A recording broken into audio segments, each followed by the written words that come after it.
Assalamualaikum warahmatullahi wabarakatuh. Perkenalkan, kami dari kelompok 5. Nama saya Hania Dumbio. Nama saya Windarti Rahai. Nama saya Menarisa Walinga. Kami dari jurusan Pendidikan Luar Sekolah Fakultas Ilmu Pendidikan Universitas Negeri Gorontalo. Video kali ini kami buat untuk memenuhi tugas mata kuliah pengembangan sumber belajar yang diampu oleh dosen Profesor Dr. Abdurrahmat Esos MPD. Pengembangan sumber belajar yang kami ambil adalah dengan tema mengenal alat dan metode penangkapan. Pengertian definisi alat. Definisi alat adalah segala sesuatu yang dapat digunakan untuk menyalurkan pesan atau isi pelajaran, merangsang pikiran, perasaan, perhatian, dan kemampuan siswa sehingga dapat mendorong proses belajar mengajar. Jenis-jenis alat sebagai media pembelajaran. Yang pertama, alat pembelajaran yang bersifat umum.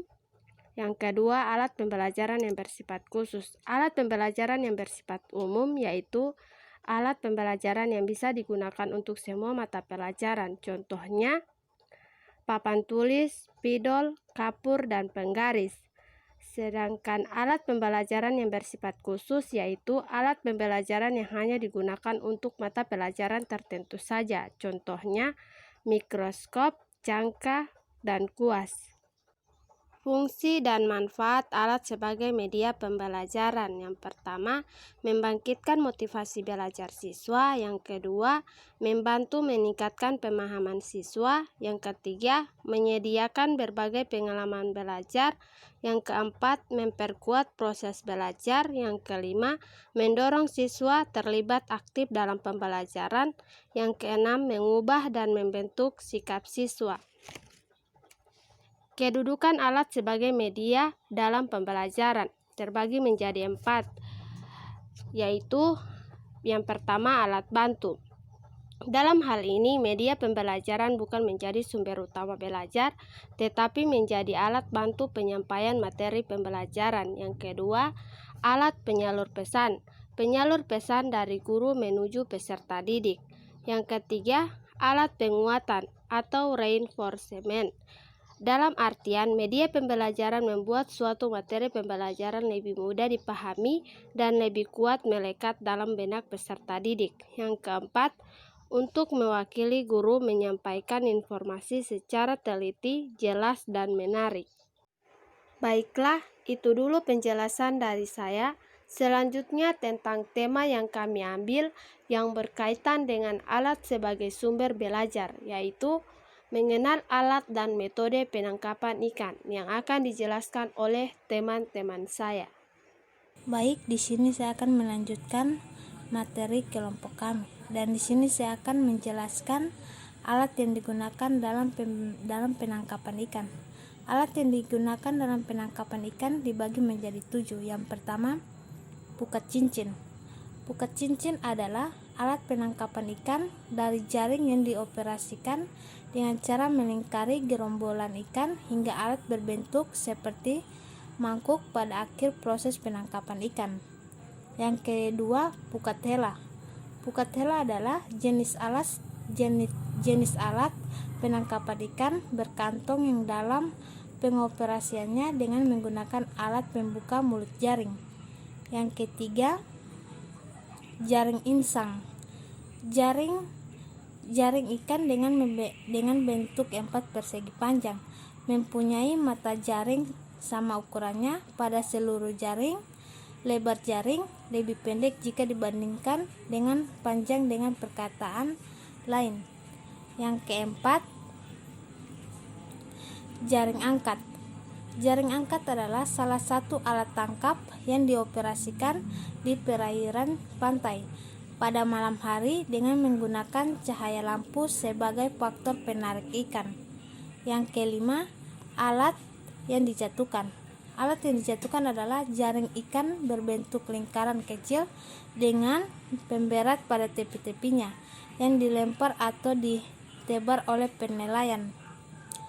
Yang keenam, pancing.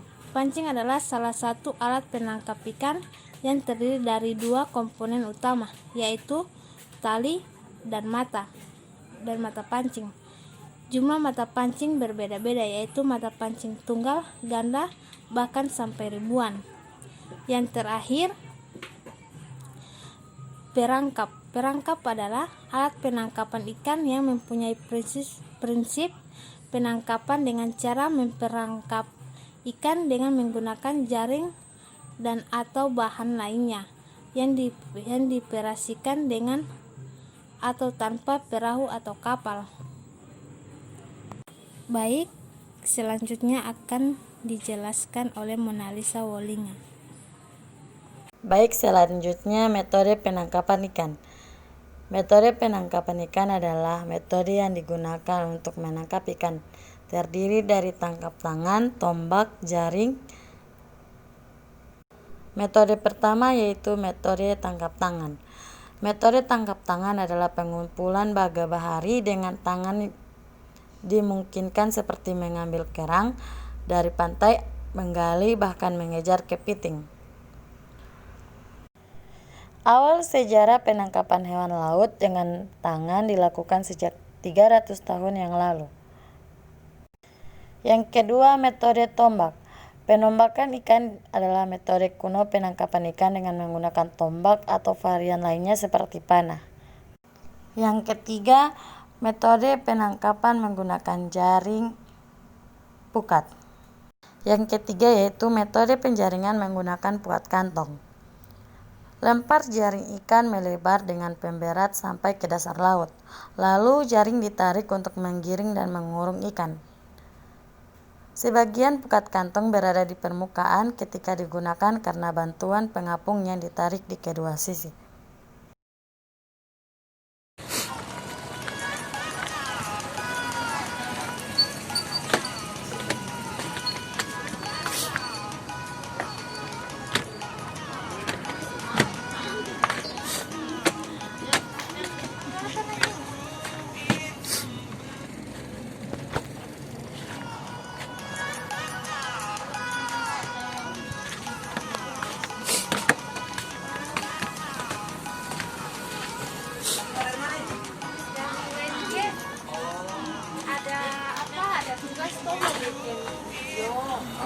Baru Orang ada ambil relanya. dia Jadi wawancara. oke. Apa? Bisa.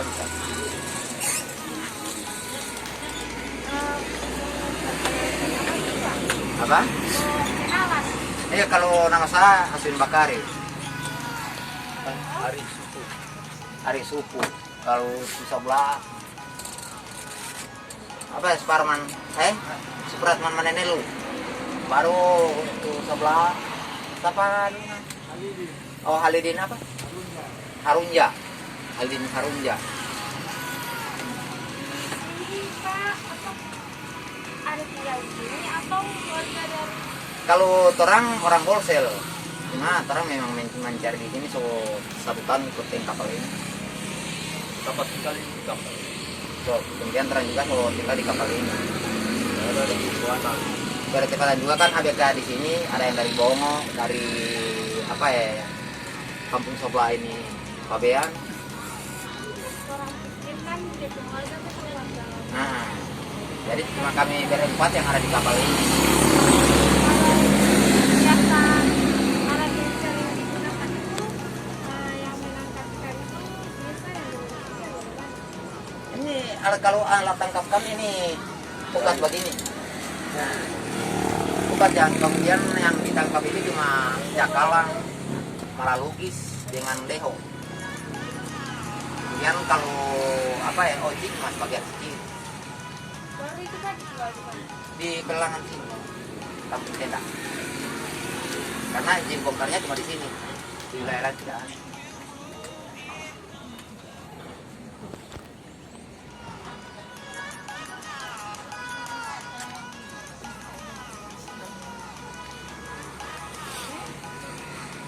Kendala apa yang sering kita alami kalau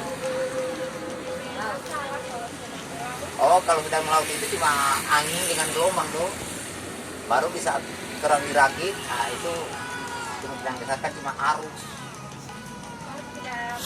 Oh, tidak ada. Alhamdulillah selama ini orang mencari tidak ada kendala ada kecelakaan atau apa, tidak ada. Cuma itu cuma ketemu dengan angin gelombang. Nah itu biasa cara lain yang biasa. Baru kalau pendapatan setiap minggu ikan itu berapa? Tergantung pendapatan juga dari laut. Kalau misalnya orang dari Maluku itu kurang lebih dari 15 ton itu satu kali ditangkap. Kalau pendapatan ABK tergantung juga harga ikan yang ada di gelangan.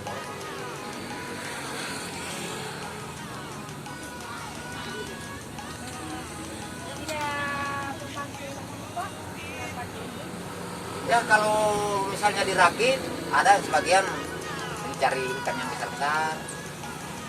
Ada juga yang mancing ikan yang kecil-kecil, biasa dari cakalang atau ekor kuning. Ada cuma kecil. Kalau dapat ya dapat, kalau tidak ada ya tidak ada. Cuma sebagian besar cuma tangkap.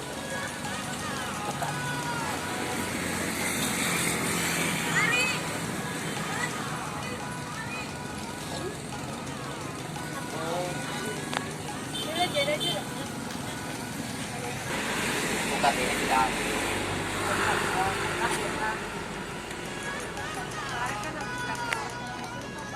Cuma kurang standar. Biasa yang dikasih posisi. Berarti ini habis dari laut. Sudah baru masuk kemarin dulu.